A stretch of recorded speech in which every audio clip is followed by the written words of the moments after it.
4차 정책조정회의를 시작하도록 하겠습니다. 먼저 이인영 원내대표의 모두 발언이 있겠습니다. 국민의힘이 하나로 모여지고 있습니다.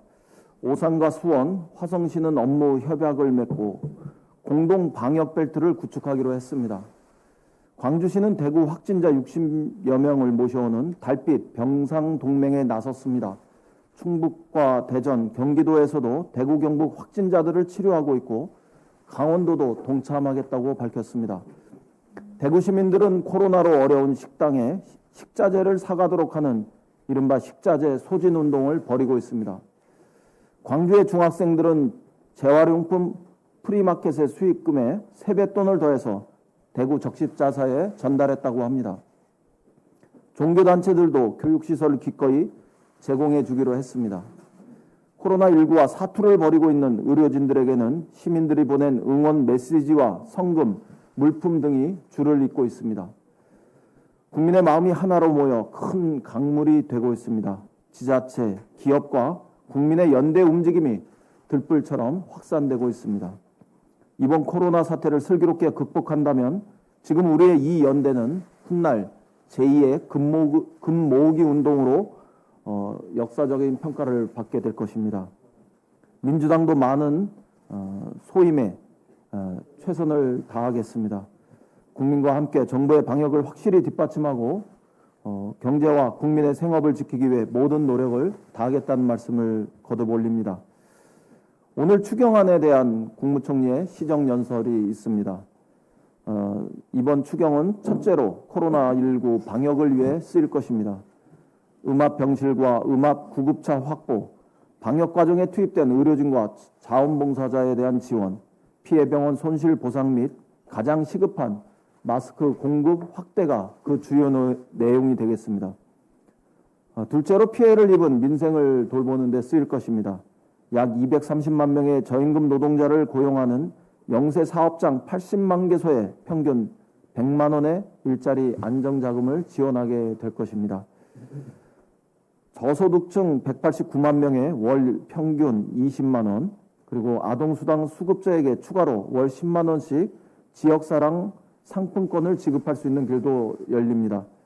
중소기업 소상공인에게 7조 원 규모의 융자 및 보증을 제공하고 청년과 노인 일자리를 지키는 사업도 확대되게 됩니다.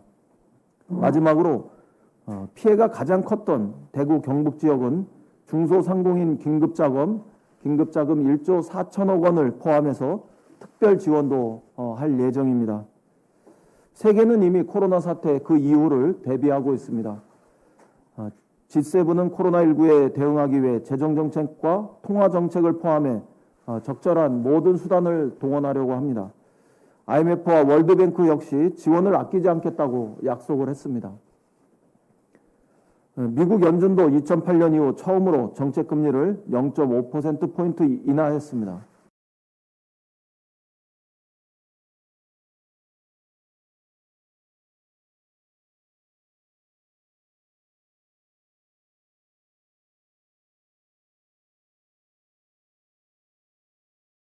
민주당과 정부는 국제사회와 발맞춰서 코로나19 전개 상황에 따라 추가 대책이 필요한 경우 과감한 정책을 펴는데 주저하지 않을 것입니다.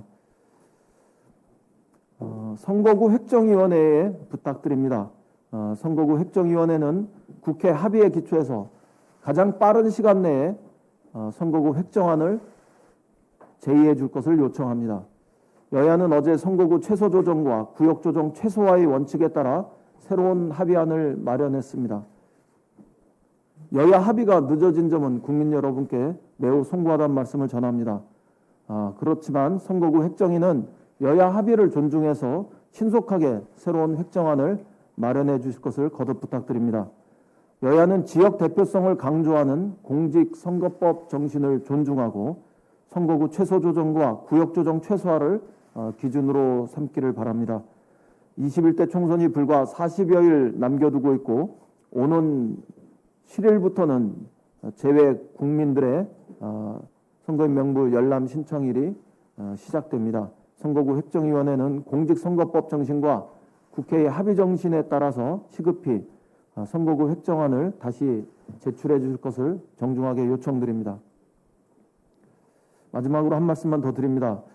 박근혜 전 대통령의 옥중 평지는 최악의 정치 재개 선언입니다.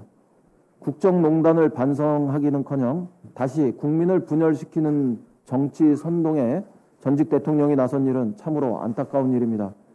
국민에게 탄핵당한 대통령이 옥중 정치로 선거에 개입하려는 행태도 묵과하기 어려워 보입니다. 황교안 대표는 박 전 대통령의 애국심이 우리의 가슴을 울린다며 총선 승리로 부응하겠다고 밝혔습니다. 참으로 유감스럽고 또 유감스러운 이야기입니다. 어제 발언은 미래통합당이 명실상부하게 다시 도로 새누리당이 되었다는 것을 알리는 정치 선언으로 규정합니다. 우리 국민 가운데 다시 박근혜 정권 시절로 되돌아가자는 주장에 동의할 사람은 극히 일부에 불과할 것입니다. 미래통합당은 보수의 변화를 바라는 우리 국민의 기대를 외면하고 결국은 과거 회귀를 선택했습니다. 우리 국민들은 현명한 판단을 바탕으로 준엄하게 심판하리라고 생각합니다. 이상입니다.